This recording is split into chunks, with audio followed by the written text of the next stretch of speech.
शुरुआत से ही महिलाओं को वोट का अधिकार संविधान में दिया गया। आदरणीय सभापति जी, जब G20 समिट हुई, उसी भावना को आगे बढ़ाते हुए, क्योंकि संविधान की भावना को लेकर के हम सब जीने वाले लोग हैं, हमने G20 की अध्यक्षता के दरमियान विश्व के सामने विमेन लेड डेवलपमेंट का विचार रखा और विश्व के अंदर विमेन डेवलपमेंट से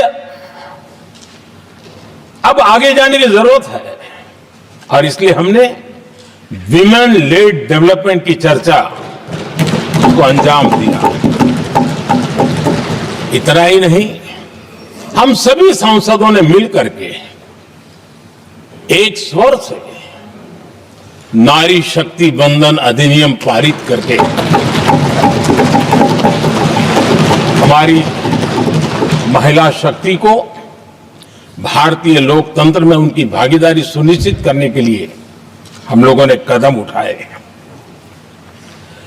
आदरणीय सभापति जी, आज हम देख रहे हैं हर बड़ी योजना के सेंटर में महिलाएं होती है और ये जब संविधान के हम 75 वर्ष मना रहे हैं, ये संयोग है और अच्छा संयोग है कि भारत के राष्ट्रपति के पद पर एक आदिवासी महिला विराजमान। ये हमारे संविधान की भावना की एक अभिव्यक्ति भी है।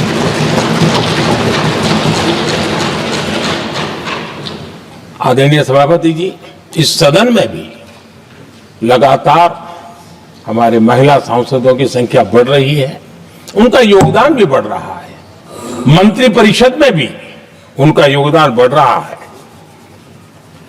आज सामाजिक क्षेत्र हो, राजनीतिक क्षेत्र हो, शिक्षा का क्षेत्र हो, खेलकूद का क्षेत्र हो, क्रिएटिव वर्ल्ड की दुनिया हो, जीवन के हर क्षेत्र में महिलाओं का योगदान, महिलाओं का प्रतिनिधित्व देश के लिए गौरव दिलाने वाला रहा है। विज्ञान के क्षेत्र में, खास करके स्पेस टेक्नोलॉजी में उनके योगदान की सराहना हर हिंदुस्तानी बड़े गर्व के साथ कर रहा है और इन सब की सबसे बड़ी प्रेरणा हमारा संविधान है। आदरणीय सभापति जी, अब हमारा देश बहुत तेज गति से विकास कर रहा है। भारत बहुत ही जल्द विश्व की तीसरी बड़ी आर्थिक शक्ति बनने की दिशा में बहुत मजबूत कदम रख रहा है। और इतना ही नहीं, ये 140 करोड़ देशवासियों का संकल्प है कि जब हम आजादी की शताब्दी मनाएंगे, हम इस देश को विकसित भारत बना करके रहेंगे। ये हर भारतीय का संकल्प, ये हर भारतीय का सपना है। लेकिन इस संकल्प से सिद्धि के लिए सबसे बड़ी आवश्यकता है, वो है भारत की एकता। हमारा संविधान भी भारत की एकता का आधार है। हमारे संविधान के निर्माण काल में इस देश के बड़े बड़े दिग्गज थे, स्वतंत्रता सेनानी थे, साहित्यकार थे, विवेचक थे, सामाजिक कार्यकर्ता थे, शिक्षाविद थे, कई फील्ड के प्रोफेशनल्स थे, मजदूर नेता थे, किसान नेता थे, समाज के हर वर्ग का प्रतिनिधित्व था और सबके सब भारत की एकता के प्रति बहुत ही संवेदनशील थे। जीवन के भिन्न भिन्न क्षेत्र से आए हुए, देश के अलग अलग भूभाग से आए हुए सभी लोग इस बात के प्रति सजग थे और बाबा साहब अम्बेडकर जी ने चेताया था मैं बाबा साहब का कोट पढ़ रहा हूं। बाबा साहब आंबेडकर ने कहा था, समस्या ये है कि देश में जो विविधता से भरा जनमानस है उसे किस तरह एक मत किया जाए, कैसे देश के लोगों को एक दूसरे के साथ होकर निर्णय लेने के लिए प्रेरित किया जाए, जिससे कि देश में एकता की भावना स्थापित हो। आदरणीय सभापति जी, मुझे बड़े दुख के साथ कहना है कि आजादी के बाद एक तरफ संविधान निर्माताओं के दिल दिमाग में एकता थी, लेकिन आजादी के बाद विकृत मानसिकता के कारण या स्वार्थवश अगर सबसे बड़ा प्रहार हुआ तो देश की एकता के मूल भाव पर प्रहार हुआ। विविधता में एकता, ये भारत की विशेषता रही है। हम विविधता को सेलिब्रेट करते हैं और इस देश की प्रगति भी विविधता को सेलिब्रेट करने में है। लेकिन गुलामी की मानसिकता में पले बड़े लोगों ने, भारत का भला न देख पाने वाले लोगों ने, और जिनके लिए हिंदुस्तान 1947 में ही पैदा हुआ, ये जो धारणा बननी थी, उनके लिए वो विविधता में विरोधाभास ढूंढते रहे। इतना ही नहीं, विविधता के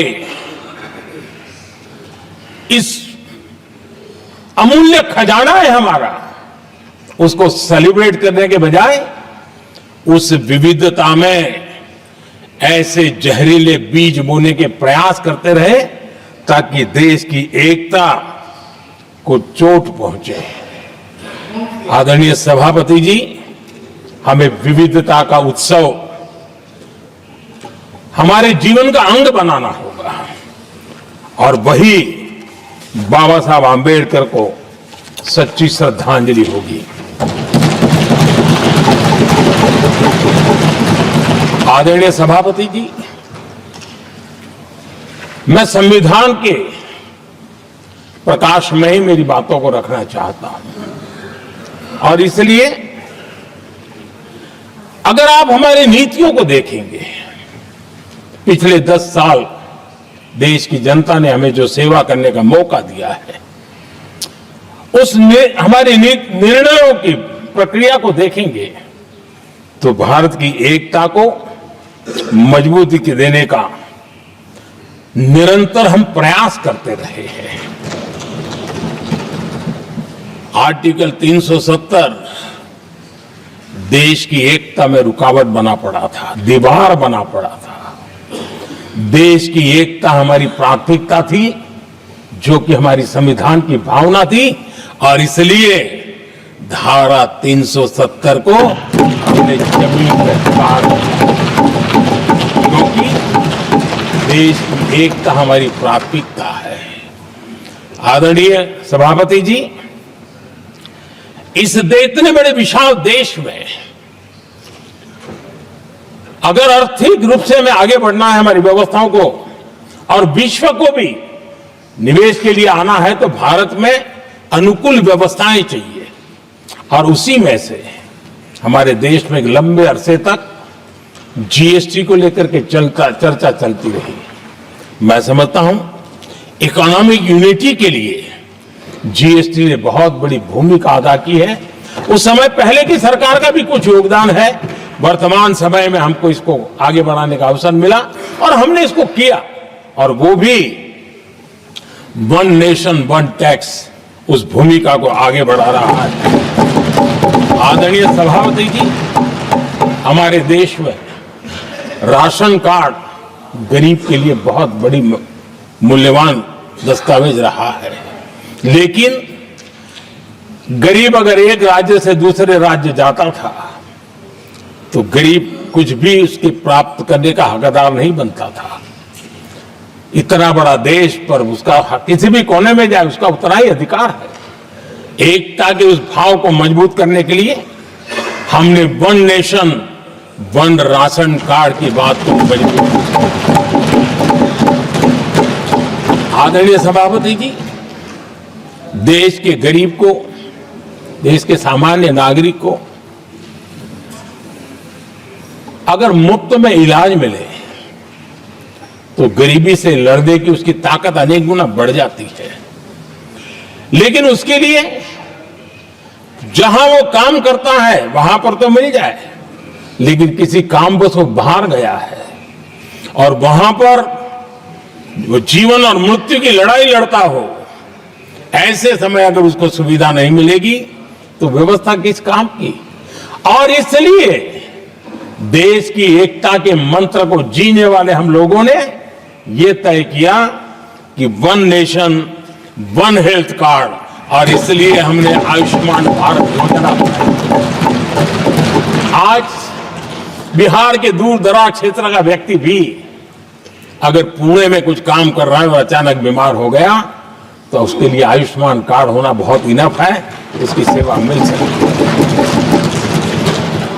आदरणीय सभापति जी, हम जानते हैं देश में कई बार ऐसा हुआ कि देश के एक हिस्से में बिजली थी लेकिन बिजली सप्लाई नहीं हो रही थी और उसके कारण दूसरे इलाके में अंधेरा था। और पिछली सरकार में हमने विश्व के अंदर भारत की बदनामी हेडलाइन से हुआ करती थी अंधेरे की, वो दिन हमने देखे हैं। और तब जाकर के एकता के मंत्र को लेकर के संविधान की भावना को जीने वाले हम लोगों ने वन नेशन वन ग्रिड को परिपूर्ण कर दिया। और इसलिए आज बिजली के प्रवाह को निर्विरोध रूप से हिंदुस्तान के हर कोने में ले जाया जा सकता है। आदरणीय सभापति जी, हमारे देश में इंफ्रास्ट्रक्चर में भी भेदभाव की बू आती रही है। हमने उसे मिटा करके देश की एकता को ध्यान में रखते हुए, एक संतुलित विकास को ध्यान में रखते हुए हमने उस भेदभाव, उस भावना को खत्म करके एकता को मजबूत किया। हमने नॉर्थ ईस्ट हो या जम्मू कश्मीर हो, हिमालय की गोद के इलाके हो या रेगिस्तान के सटे हुए इलाके हो, हमने पूरी तरह इंफ्रास्ट्रक्चर को एक सामर्थ्य देने का प्रयास किया है ताकि एकता के भाव को अभाव में से कारण कोई दूरी पैदा न हो, उसमें से बदलने का हमने काम किया। आदरणीय सभापति जी, युग बदल चुका है और हम नहीं चाहते हैं कि डिजिटल के क्षेत्र में हैव्स एंड हैव्स नॉट की स्थिति बन जाए। देश के लिए समान रूप से, और इसलिए दुनिया के अंदर बड़े गर्व के साथ हम कहते हैं कि भारत का जो डिजिटल इंडिया की जो सक्सेस स्टोरी है उसका एक कारण है हमने टेक्नोलॉजी को डेमोक्रेटाइज करने का प्रयास किया है। और उसी का भाग है ये हमारे संविधान निर्माताओं ने हमें दिशा दिखाई है कि हमने ऑप्टिकल फाइबर हिंदुस्तान की हर पंचायतों तक ले जाने का प्रयास किया है ताकि भारत की एकता को मजबूती देने में हमें ताकत मिले। आदरणीय सभापति जी, हमारा संविधान की अपेक्षा है एकता की, और इसी को ध्यान में रखते हुए हमने मातृभाषा के महात्म्य को स्वीकारा है। मातृभाषा को दबा करके हम देश के जनमानस को संस्कारित नहीं कर सकते, और इसलिए हमने न्यू एजुकेशन पॉलिसी में भी मातृभाषा को बहुत बल दिया है। और अब मेरे देश का गरीब का बच्चा भी मातृभाषा में डॉक्टर इंजीनियर बन सकता है, क्योंकि हमारा संविधान सबसे पीछे है, उनकी सबसे दरकार करने का हमें आदेश देता है। इतना ही नहीं, हमने क्लासिकल लैंग्वेज की दिशा में भी कई लैंग्वेजेस जो जिनका हक बनता था उनको हमने उस स्थान पर रख करके